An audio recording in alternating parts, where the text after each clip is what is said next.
Part 3. Questions 21 to 35. In this part, you will hear 3 talks or lectures. There are 5 questions for each talk or lecture. For each question, choose the correct answer A, B, C, or D. You will hear the talks or lectures only once.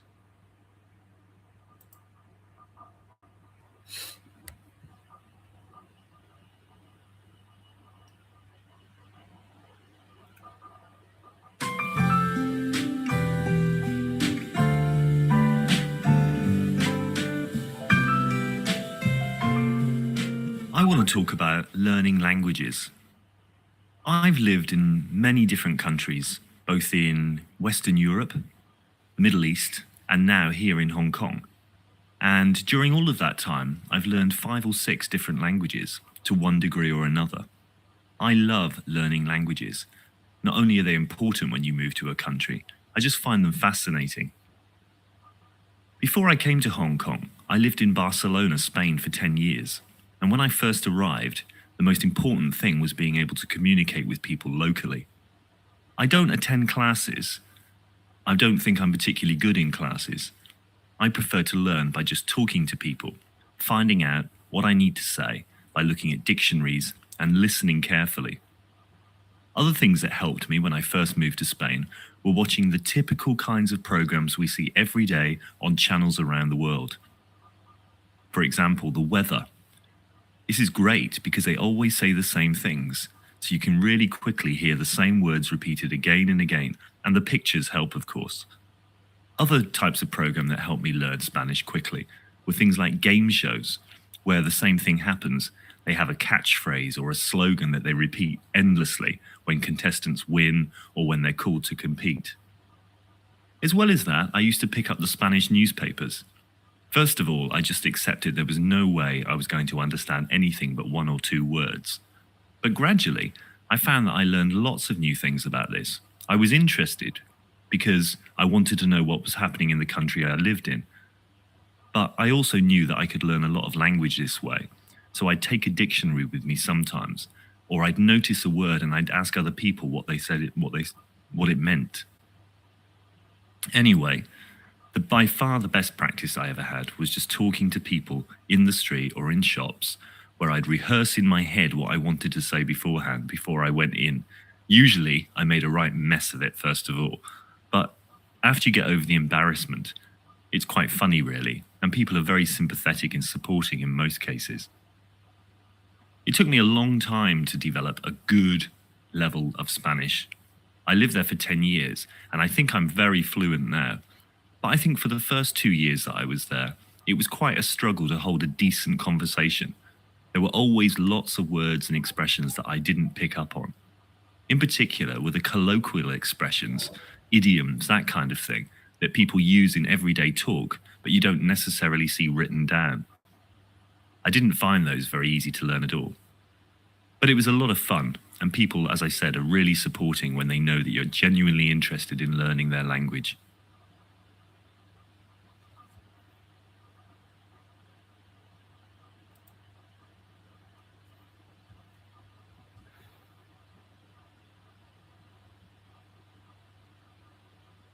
Hello, ladies and gentlemen. It gives me great pleasure to introduce our keynote speaker for today's plenary address, Dr. Howard Miller. Dr. Miller, professor of sociology at Washington University, has written numerous articles and books on the issues facing older Americans in our graying society for the past 15 years. Dr. Miller?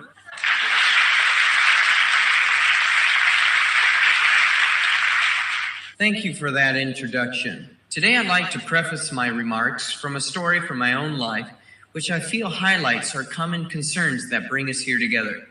Several years ago, when my grandparents were well into their 80s, they were faced with the reality of no longer being able to adequately care for themselves. My grandfather spoke of his greatest fear, that of leaving the only home they had known for the past 60 years. Fighting back the tears, he spoke proudly of the fact that he had built their home from the ground up and that he had pounded every nail and laid every brick in the process. The prospect of having to sell their home and give up their independence and move into a retirement home was an extremely traumatic experience for them. It was, in my grandfather's own words, like having a limb severed off. He was quite emphatic, exclaiming that he felt he wasn't important anymore.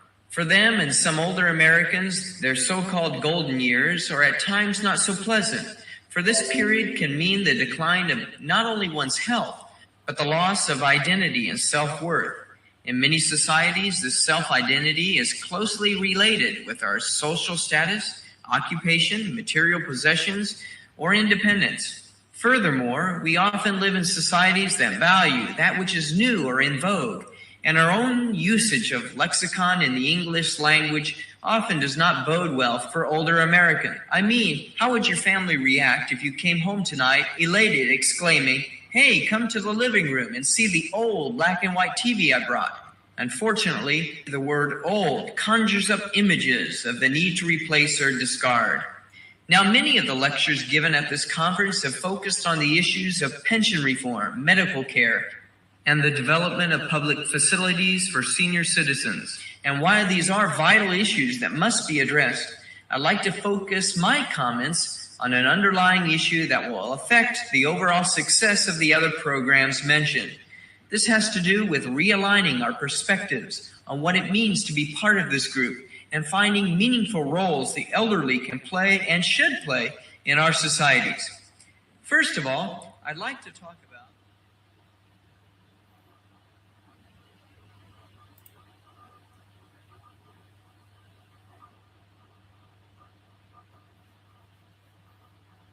I'm going to talk about British festivals.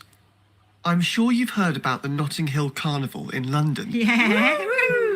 And the Edinburgh Festival. But today, we're going to look at a lot more that you might not know about. Actually, a lot of these are not exactly festivals, but strange races or competitions.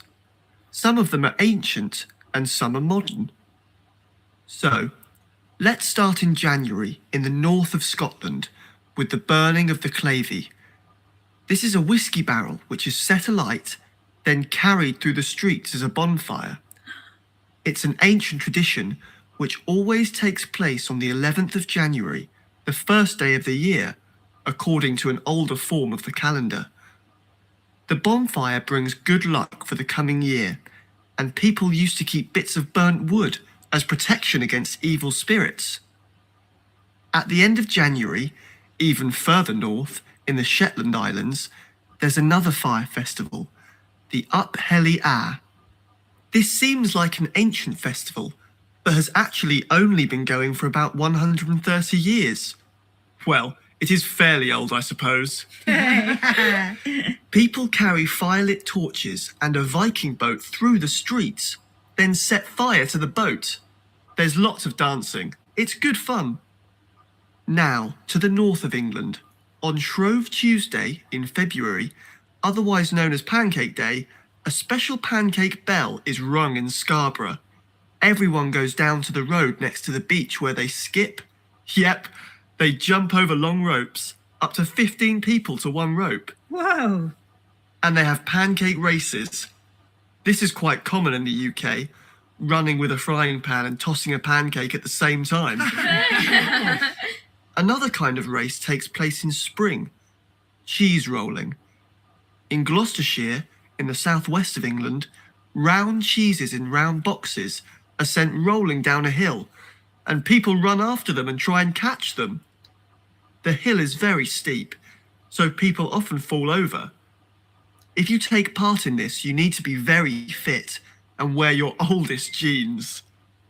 Nowadays, this strange custom attracts visitors from all over the world, but the people from the local village are usually the ones who catch the cheese. From people racing to animals, very tiny animals. World Championship snail racing takes place in a village in Norfolk. The snails have to race from an inner circle to an outer circle, and the winner gets a lot of lettuce. There's a party and barbecue for the snail owners and observers. This custom began in the 1960s after a local man saw something similar in France. In the UK, we don't eat snails, by the way.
Part 3.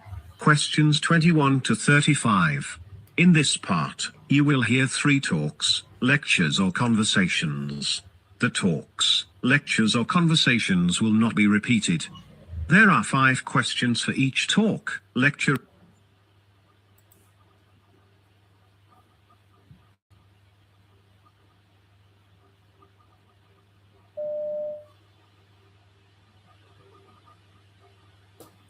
Okay, class, I want to talk to you about the Cold War today. Now, the Cold War wasn't just one single war. It was actually a long time of aggression. It lasted about 50 years. Anyway, the Cold War was mainly between the US and the USSR.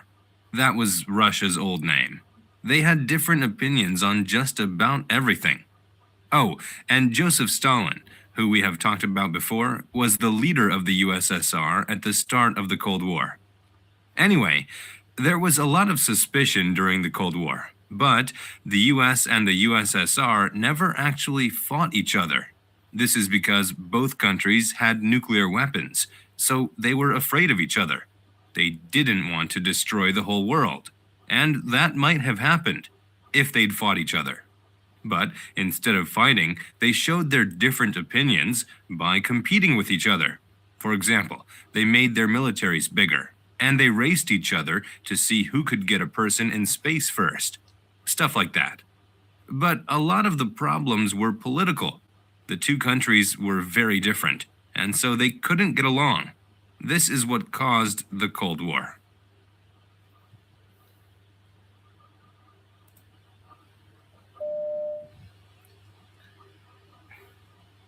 Okay, yesterday we read about Georges Seurat. Now, many people would like to paint like Seurat, but very few people can. He invented a very precise way of painting. It looks different and is hard to do because it is so exact. There were various styles of painting, but Seurat decided to make a different one. The first difference was that Seurat took a lot of time to prepare before he painted. He planned his paintings very carefully. He made many drawings to decide on the best way to reproduce the scene. He worked for many hours before he started to paint. With this style, you have to have a clear purpose. With other styles at this time, they had very little time to prepare. Now, the second difference was that he used pure colors. He understood that the eye would blend the colors. He knew that if he painted red next to yellow, the eye would see orange, okay? Why didn't he just mix the paints like other artists? Wouldn't that have been easier? Yes, but using pure colors made the painting very bright. These paintings don't look bright in books, but when you see them in person, wow, they are great. Now, as you know, the biggest difference was that Seurat didn't use brush strokes. He painted tiny dots, one at a time. Millions and millions of dots, and some of his paintings were very big. Can you imagine how long this took? One painting took 2 years. Of course, that didn't mean that Seurat was a better painter. All the well-known painters back then were very good and made beautiful paintings. But Seurat was very proud of his different way of painting. He felt that this new style represented people and nature very well.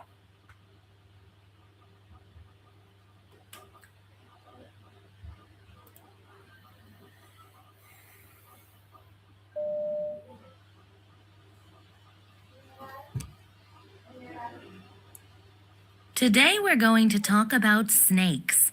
Can you imagine eating a snake? Me neither. But there are creatures that do. This is a problem for snakes. So, how do they solve this problem? They have to protect themselves. Let's look at 3 types of snakes: the rattlesnake, spitting cobra, and hognose snake. They all have unique ways of protecting themselves. The rattlesnake solves this problem in a unique way. You see, rattlesnakes are born with small beads on their tails. As an average snake gets older, it grows more beads. These beads rub together and make a rattling sound. Okay, so when does the rattlesnake make this noise? When it thinks an animal might attack it. It cannot shield itself, so it tries to scare the creature by rattling its tail. The spitting cobra has another way to protect itself. What does it do? It sprays poison from its mouth, okay? But the snake doesn't just spray it anywhere. No, it sprays it into the eyes of the creature that is attacking it. This is very effective because eyes are sensitive. The spray stops the creature from seeing, and the snake gets away. Next, we have the hognose snake. It's less aggressive. So what does it do? The hognose snake plays dead. That's right. It will twist and roll like it's dying. Then it will lie still on its back. The snake will even hang its tongue out of its mouth. Can you believe that? So by playing dead, it actually survives.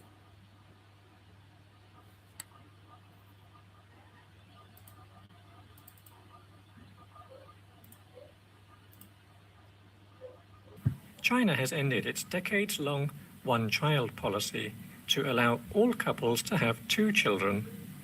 The ruling Communist Party of China made the announcement on Thursday. The one-child policy, officially called the Family Planning Policy, was a population control measure that was introduced in 1979. Policymakers hoped to restrict the country's surging population and therefore control rates of poverty. It wasn't adhered to strictly, and many exceptions were allowed.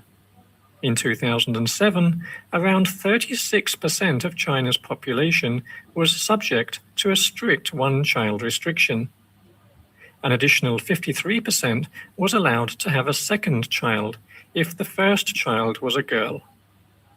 The new 2-child policy will reverse China's very low fertility rate.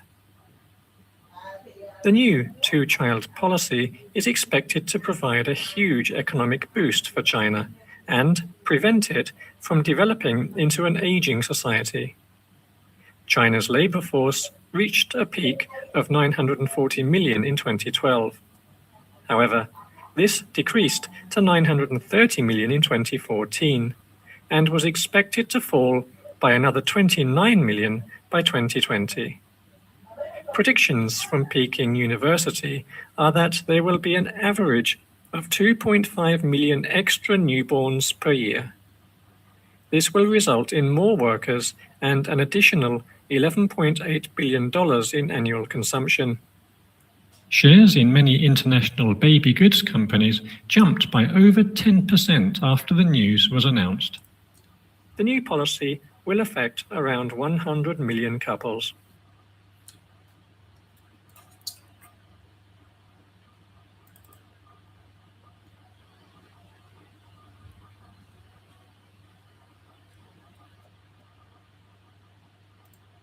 This is the listening test for levels from 3 to 5 of the Vietnam 6-level language proficiency test.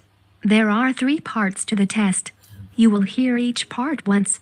For each part of the test, there will be time for you to look through the questions and time for you to check your answers. Write your answers on the question paper. You will have 5 minutes at the end of the test to transfer your answers onto the answer sheet. The recording will now be start. Please ask any question now, because you must not speak during the test. Now open your question paper and look at part 1. There are 8 questions in this part. For each question there are 4 options and a short recording. For each question, choose the correct answer A, B, C or D. You now have 45 seconds to look through the questions and the options in each question.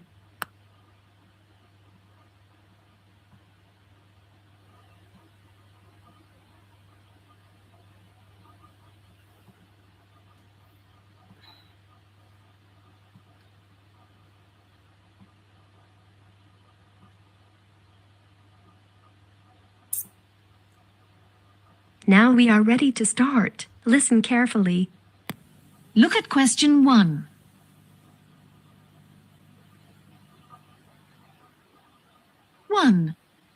What is John going to do tonight? Hello, Mrs. Brown. Is John there? No, he's out on his bicycle at the moment. Oh. Can he go swimming tonight? Sorry, Paul. He's got a football match tonight.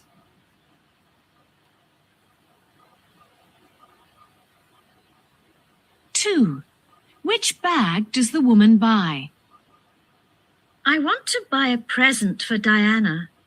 What about a bag? Yes, this one's nice. It's small and round. I think she'd prefer a square bag. No, this is better. I'll get the round one. 3. How much did the woman pay for the apples? Can I help you? Yes, I'd like a pound of apples, please. Do you want the ones at 30 pence, 35 pence, or 40 pence? The ones at 30 pence, please. 4. When must the boys get on the coach? The football match starts at 2:30, but we should get there at 1:30. The coach will pick us up at 10 to 1, as it'll take us about 40 minutes to drive there. So we'll meet in the school car park. Don't be late, boys, will you? 5. What fruit do they take? Mum, have we got any fruit to take on the picnic? There were some oranges and bananas. Here are the bananas. Let's take those. Oh, the oranges have all gone. What about taking some grapes or apples as well? Okay, let's take the grapes. That'll be enough.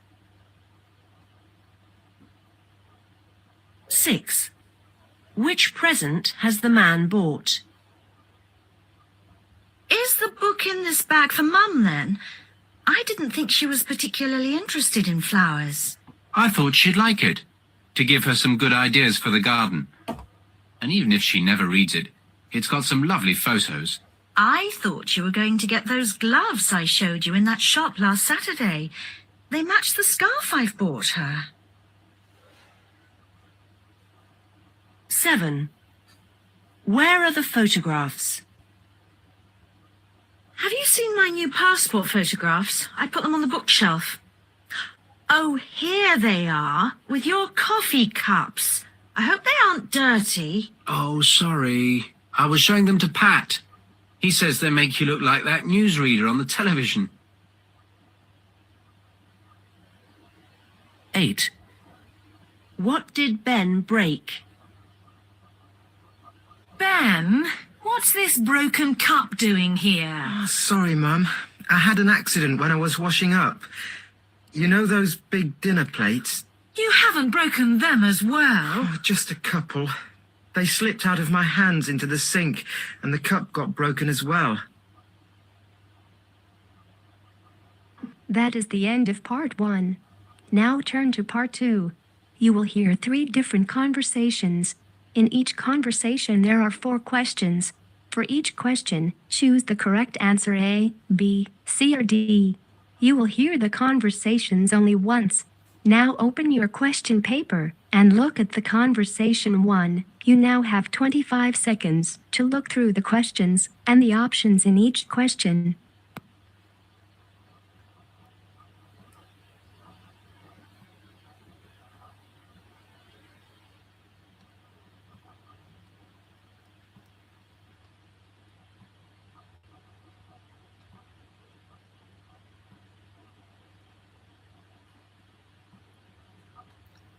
Now we are ready to start. Listen carefully. Dave, I'm going to the supermarket to pick up food and drink for Saturday's picnic later. Any suggestions? Well, everyone's been talking about having a barbecue down by the river, so why don't you pick up some hamburger and hot dogs? Okay, but how much hamburger meat are we going to need? And hot dogs too? I don't know. How about 3 pounds of hamburger and a couple packages of hot dogs? Oh, that's not going to be enough. Do you remember the last picnic we went on? Your roommate Jim ate about 10 hamburgers by himself. You're right. Let's see. I better write this down. Let's see. About 9 pounds of hamburger meat and 7 packages of hot dogs. And you better pick up some chicken for those who don't like hamburger or hot dogs. Okay. How about 5 or 6 bags of potato chips? Better make that 8 or so. All right. Oh, and we're going to need some hamburger and hot dog buns. How about 5 packages apiece? I think that sounds about right. Yeah, you better pick up some mustard, ketchup, and mayonnaise, too. Okay, what else? We're going to need some soft drinks. How about 10 of those big 2-liter bottles? Sounds fine, but be sure to buy a variety of drinks. Okay, and what about dessert?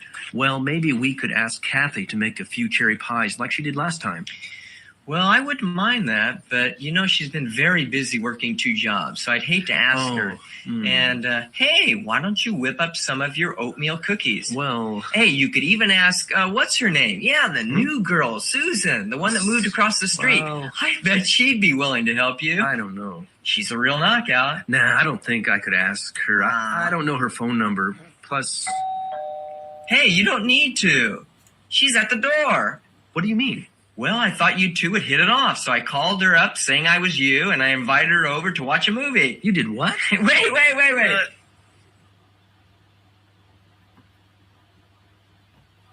Now open your questions paper and look at conversation 2. You now have 25 seconds to look through the question. Now we are ready to start. Listen carefully. Can I go outside to play? Well, did you get your Saturday's work done? Aw, Dad, do I have to? Well, you know the rules. No playing until the work is done. So what is my work? Well, first you have to clean the bathroom, including the toilet. And don't forget to scrub the bathtub. No, I want to do the family room. Well, okay, but you have to vacuum in the family room and the hall. And be sure to dust everything. Oh, and don't forget to wipe the walls and clean the baseboards. Okay. And after that... Oh, no. Next, sweep and mop the kitchen floor.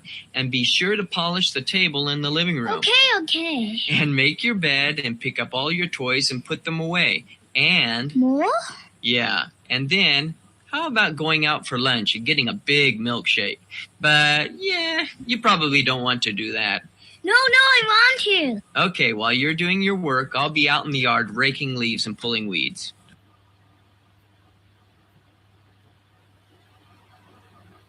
Now open your questions paper and look at conversation 3. You now have 25 seconds to look through the questions and the options in each question.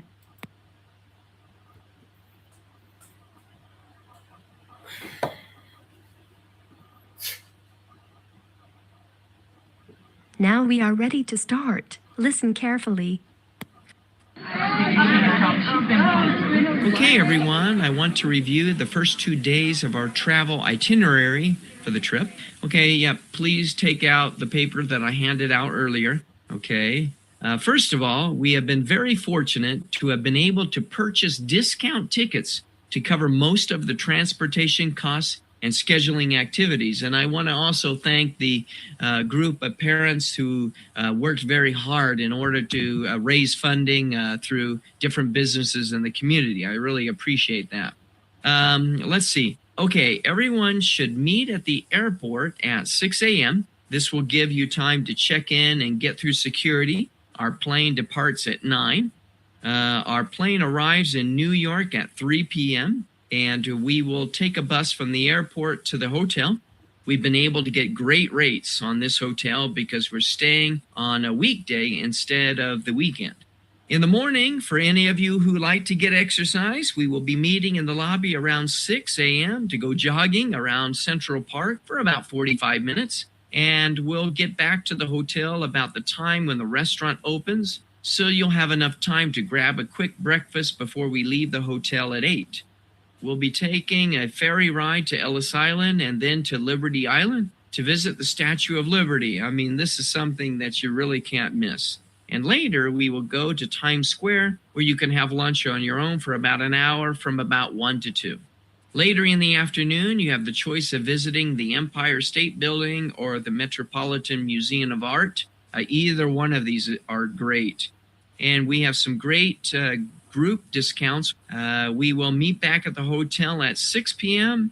and we'll have dinner at a very nice Italian restaurant downtown. And then we'll catch an exciting Broadway musical around 8:30 p.m. Any questions? That is the end of part 2. Now turn to part 3. You will hear 3 different talks or lectures. In each talk or lecture, there are 5 questions. For each question, choose the correct answer A, B, C, or D. You will hear the talks or lectures only once. Now open your questions paper and look at talk or lecture 1. You now have 35 seconds to look through the questions and the options in each question.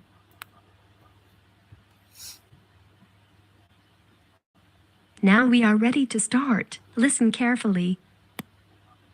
Frank, tell us about some of the ships you've discovered. Well, there's nothing quite like finding your first old ship. It was 300 years old. It was just lying at the bottom of the sea, so it wasn't difficult to find. Most are covered in sand and rocks, but this one wasn't. I'm actually a teacher, not a full-time diver. I dive in my free time, but I often get to them before the professional divers because I have good, up-to-date equipment. Another thing that helps is talking to fishermen who tell me about their local area. I've even written a book about some of their experiences. At the moment, I'm looking for the gold from a ship called the Seabird.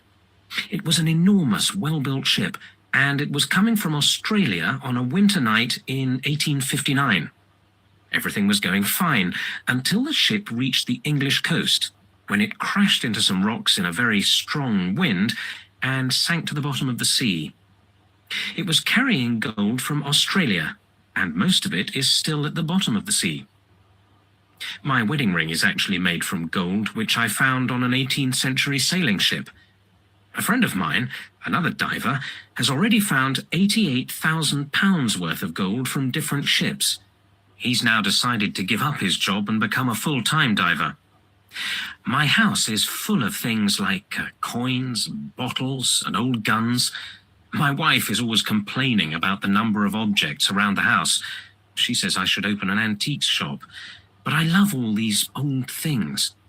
Anyway, in the end, I gave some things from my collection to museums because I didn't want to sell them.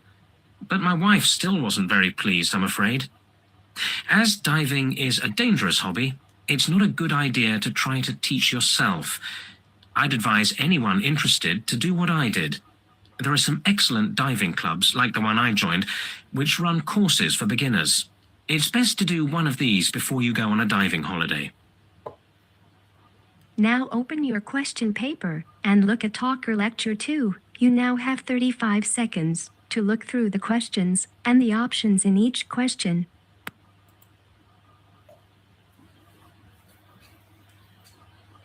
Now we are ready to start. Listen carefully. Well, I'd like to tell you about some of the historic places open to visitors in this part of the country. Let's start with the oldest first. Black Rock Caves have been here for over 2 million years. And for 500,000 years, they were home to people and various animals, particularly tigers. You can explore these ancient homes and imagine what life was like for the people who lived there. The caves are open daily from April to October. A special attraction on evenings in August is a walk by candlelight. Don't take this tour if you're afraid of the dark. Next, I recommend a visit to Salter House. This was built by Sir Joshua Salter and dates back to 1765. The Salter family are still living there today. The house became famous in 1982 when the television series Aunt Dorothy was filmed there. The furniture and paintings are well worth seeing, but the attraction nobody wants to miss is the kitchen. This is where Aunt Dorothy cooked her enormous meals and gave advice to anyone who passed through this part of the house. And don't forget to visit the Old Port. You'll need several hours to see everything there, especially if you take a trip along the riverside in an old tram as far as the fishing village. The guides there all wear traditional costume, and you too get the chance to try on clothes from 100 years ago. You can buy gifts in the old village stores and eat delicious snacks in the tea shop. If you visit the village factory, you can see how sweets were made 100 years ago, and taste them too. So you see, there's plenty. Now open your question paper and look at talk or lecture 3. You now have 35 seconds to look through the questions and the options in each question.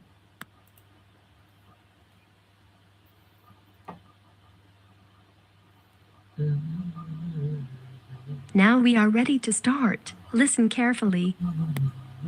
This lecture is going to introduce you to traditional Chinese philosophy. First, you will learn about the yin and yang philosophy. Secondly, we will look at the 5 elements of this philosophy. It is important that you remember these 5 elements as we will be discussing them throughout the lecture. The 5 elements of yin and yang are water, wood, fire, earth, and, metal. Okay, so those are the 5 elements. Let's begin with a definition of yin and yang. Yin and yang should be considered as opposite forces, like land and ocean, for example. These are opposites. Now, these opposites do not compete with each other. They are complementary. When you think of yin and yang, think complementary opposites. So, moving from complementary opposites, let's return to the 5 elements we mentioned earlier. If you recall, we said they were water, wood, fire, earth, and metal. The Chinese divided yin and yang into 5 elements to gain an understanding of how the body, mind, and spirit work. According to the Chinese, every person's physical and mental health relies on a balance of the 5 elements. Individuals may have more of one element than another. Of course, ideally, all elements are in balance or harmony. What does this mean? It means that a person's body contains equal amounts of each element. That is the end of part 3. Now,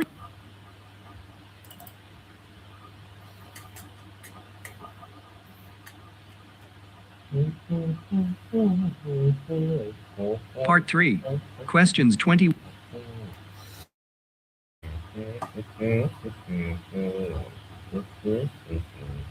Ecotourism, a danger to wildlife. This is breakingnewsenglish.com. Ecotourism is a booming business that many tour operators cite as being helpful to nature. Every year, millions of people descend on protected and pristine natural areas to observe rare species. However, a new report casts doubt on the value of this form of tourism. In fact, it suggests that ecotourism is more damaging than helpful to nature. Details are in a report published in the journal Trends in Ecology and Evolution. Researchers believe tourists are disrupting animals in their natural habitat. They pointed to a recent event where sea turtles in Costa Rica had problems laying their eggs because of the hordes of tourists who had congregated to watch the turtles' nesting habits. The report says that ecotourism is making animals bolder and that this could endanger the animals. A regular human presence might make animals tamer and less cautious about other animals around them, and this could put them at risk of being attacked by their natural threats. Then they will suffer higher mortality when they encounter real predators, the report says. It added, when animals interact in benign ways with humans, they may let down their guard. The report said it was essential to develop a more comprehensive understanding of how different species in different situations respond to human visitation, and under what precise conditions human exposure might put them at risk.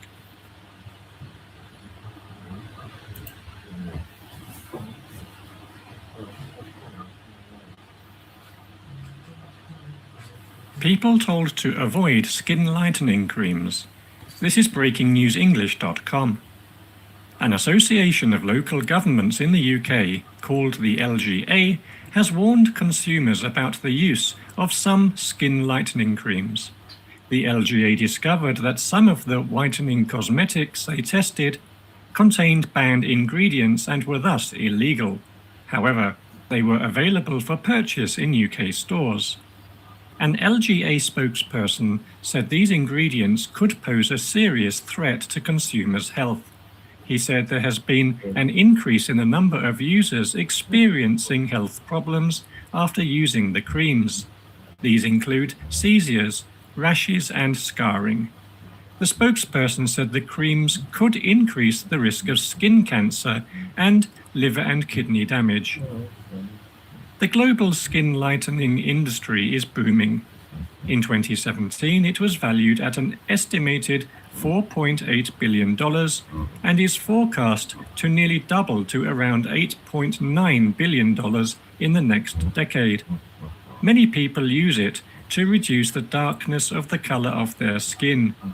The LGA warned that rogue retailers were selling illegal skin lightening lotions on which the label incorrectly listed the ingredients and omitted the illegal substances. The LGA said some illegal ingredients acted like paint stripper and could burn off the top layer of skin. It said, skin creams containing banned ingredients are very dangerous and could seriously damage your health, scar you for life, and even kill you. So they should be avoided at all costs.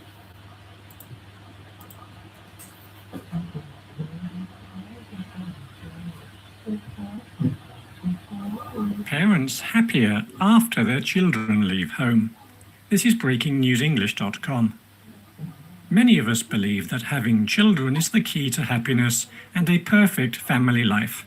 Naturally, this idealistic image is true for some, but researchers say that in reality, children make us happiest when they fly the nest, when they have grown up and left home.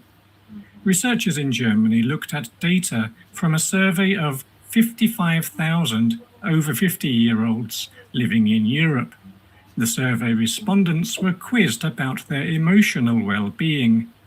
The researchers discovered that most parents were happier with life after their offspring had left home and started making their own way in life.